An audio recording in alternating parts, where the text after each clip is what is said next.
go. We got the car out, and Uncle Larry pushed it up on the trailer all by himself. And the neighbor. And the neighbor.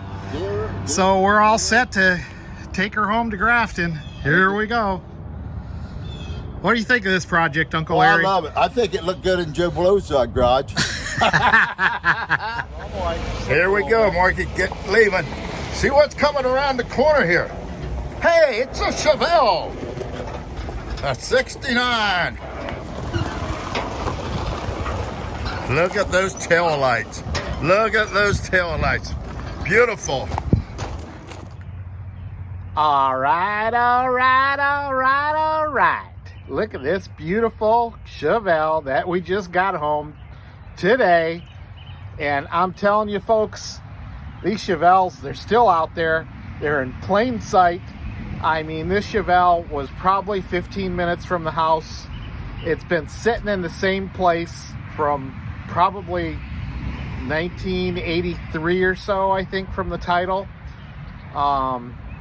She was sinking into the ground, and we just saved her before the frame hit the ground. And Uncle Larry and I went over there and pulled her out of the mud today and pulled her back home. I got the rest of the parts in the barn from last week, and yeah, so this is another possible project here at Meldrum's Monster Garage. I'm not so sure we're going to hang on to this one. If you're interested in a 1969 SS Chevelle, give me a holler. Maybe you're the right guy to restore this. But we'll get her cleaned up a little bit, and we'll get it, you know, at least started in the right direction here at Meldrum's Monster Garage. And, you know, we'll see what happens. Uncle Larry and I went in halves on this, so he's going to be along for the ride working on this project too. So, yeah, let's check this thing out. Here we go. So here it is, 1969 Chevelle, and remember we went and looked at this during the winter time, so you can look at one of my other videos where we went over the tag on this car. But basically the owner passed away this past October of COVID, and his son was basically selling everything to do with the house. So we struck a deal with him, and it took a while for him to get it into probate and all that good jazz. But we finally got the car, got the title, and Charlie, who owned this car, how fitting, my dad's name was Charlie. But Charlie owned this car, and he bought it in about 1979 for $1,900, okay, running condition. And I think he blew the motor up, is what his son told me, and they had plans to fully restore this thing. So they parked the car, near as I can figure, about 1983. So had the car running 4 or so years, and then parked the car. He bought it for $1,900. He had a note on it, and he paid that off. He bought it from Martha, a lady out in Oberlin, and I got a feeling they both worked together at Ridge Tool. So I see she's still on Facebook, and I'm trying to contact her, trying to track her down. Got some friends that know her, and in the Chevelle Club and outside of the Chevelle Club. So we're trying to track her down to see if she has any knowledge of the car. But it is a SS Chevelle, and it does have a 12 bolt. You can see I got the trunk popped open, and we got some holes in the trunk. Got the original spare tire sitting there, which is pretty cool. I think that should clean up nice, and I don't see any cracking on it, so that's a cool piece right there. And then, as you can see, I don't have it.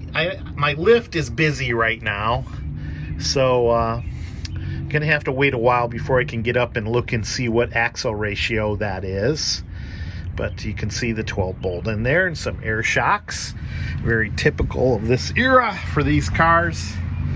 And you can see that a lot of SS badging throughout the car, you know, on the door panels, on the dash.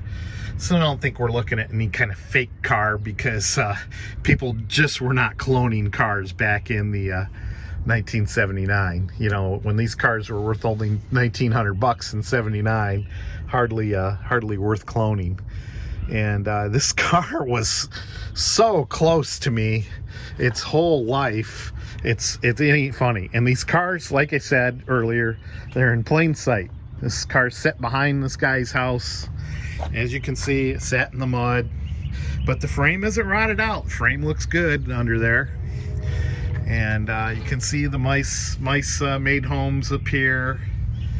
And you can see the dash. It doesn't have any, it's got the tachometer on there, sun tachometer, but you can see that it's just a gauge car. Bench seat, as you can see, with a 4-speed on the floor.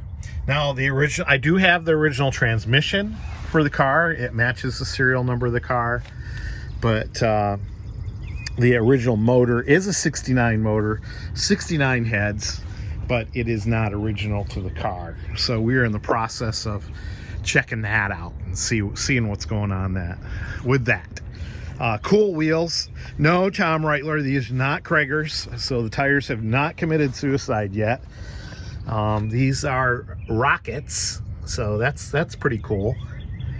And Uncle Larry and I went to move this car today, and we had a hell of a time because the steering is broke. And when I mean broke, I mean broke. I think what happened is water got down in these passages, came down here and froze. And just look at that big crack right there. Wow. So what we had to do while we were over there is we disconnected the steering arm and then just pushed the wheels side to side. And of course the nice winch did a good job of pulling it up on here. Yeah, I know, I'm being recorded.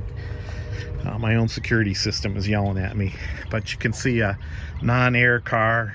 And yeah, we're gonna have a lot of fun with this car. I don't know what we're gonna do.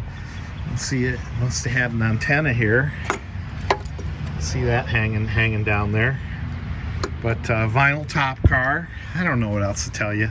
You know, I love the color, dust blue, and Bob Epley's Chevelle is certainly inspiration. That's a dust blue Chevelle. But I'm not sure what I probably just don't have the kahunas to restore this, or the interest to restore this. I won't say kahunas, just because I can restore anything. But I probably don't have the interest in restoring this car.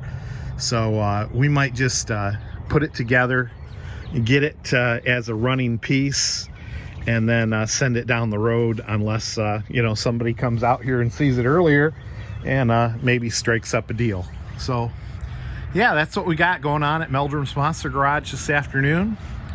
Thanks for your time. Don't forget to like, subscribe, and yeah, we'll see ya.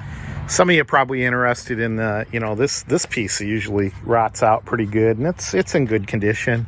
And then once again, the frame, it's got some dings and dents on it, but for the most part, it's a solid frame.